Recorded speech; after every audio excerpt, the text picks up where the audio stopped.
Oke, halo semuanya. Kali ini kita bakal ngobrolin sesuatu yang dekat banget sama kita semua. Gimana sih cara kita bersikap di dunia maya? Kita bakal bedah bareng-bareng soal kekuatan empati dan kenapa itu jadi kunci utama etika digital. Coba deh, pernah nggak sih kalian perhatiin temen yang di kelas diem banget, tiba-tiba di kolom komentar Instagram atau Twitter jadi yang paling berani, paling galak? Nah, ini tuh bukan kebetulan loh. Ternyata ada penjelasan psikologis di baliknya. Nah, soal perubahan perilaku ini yang bakal jadi fokus kita di bagian pertama. Dan ini tuh bukan sekedar keanehan acak di internet ya. Ini fenomena yang emang udah dikenal dan dipelajari. Ini dia nih biang keladinya. Efek disinhibisi online. Namanya emang kedengeran ribet ya. Tapi intinya tuh simple banget. Layar HP atau komputer kita seolah-olah ngasih kita izin buat ngelepasin kendali diri yang biasanya kita jaga banget di dunia nyata. Jadi, gimana sih kok bisa gitu? Nah, ada 3 penyebab utamanya. Yang pertama, topeng anonimitas. Kita ngerasa kayak nggak kelihatan, jadi ya aturan sopan santun suka lupa. Terus yang kedua, ada kesenjangan empati. Ini nih, karena kita nggak lihat muka lawan bicara kita, otak kita jadi susah ngeh kalau kata-kata kita tuh beneran bisa nyakitin perasaan orang. Dan yang terakhir, kaca pembesar kemarahan.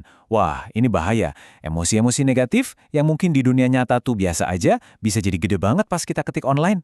Dan ya, inilah akibatnya. Kata-kata kita tuh jadi kayak panah yang kita tembakin ke tempat gelap. Kita nggak pernah tahu pasti kena siapa, sesakit apa lukanya, atau separah apa kerusakan yang disebabin. Oke, sekarang kita lanjut ke bagian yang super penting. Kenapa? Karena setiap panah yang kita lepasin, setiap kata yang kita ketik, itu semua ninggalin jejak. Nah, metafora ini kuat banget. Coba bayangin jejak digital kita tuh kayak jejak kaki. Ada yang di pasir pantai, gampang hilang kena ombak. Tapi, ada juga yang kayak dicetak di semen basah, kering, nempel, dan bakal ada di sana selamanya. Iya beneran, setiap klik, setiap like, setiap komentar yang kalian buat, itu semua ngebentuk jejak itu. Jadi ini bukan konsep ngawang-ngawang ya, ini tuh rekaman permanen dari diri kita versi digital. Terus, emangnya kenapa? Apa sih dampaknya di dunia nyata? Kenapa kita harus peduli banget sama jejak yang kita tinggalin di dunia maya? Nah, ini nih poin utamanya. Jejak digital kalian itu, sadar atau enggak, udah jadi semacam CV nggak resmi. Kalau jejaknya positif, isinya karya-karya keren, komentar yang ngebangun, wah itu bisa buka banyak banget pintu kesempatan. Sekolah, beasiswa, bahkan kerjaan. Tapi sebaliknya, kalau jejaknya negatif, isinya komentar kasar atau konten aneh-aneh, itu bisa nutup pintu-pintu tadi bahkan sebelum kalian sempat ngetuk. Dan ini bukan cuma soal kesempatan buat diri sendiri loh, dampak sosialnya itu gede banget. Komentar jahat tuh kayak ngelempar batu ke air tenang, riaknya nyebar kemana-mana dan bisa ngerusak mental orang lain. Ingat ya, cyberbullying itu kekerasan beneran. Walaupun nggak ninggalin bekas luka fisik, luka emosionalnya seringkali jauh lebih dalam dan lebih lama sembuhnya. Oke, kita udah ngebahas masalahnya. Sekarang kita ngomongin solusinya.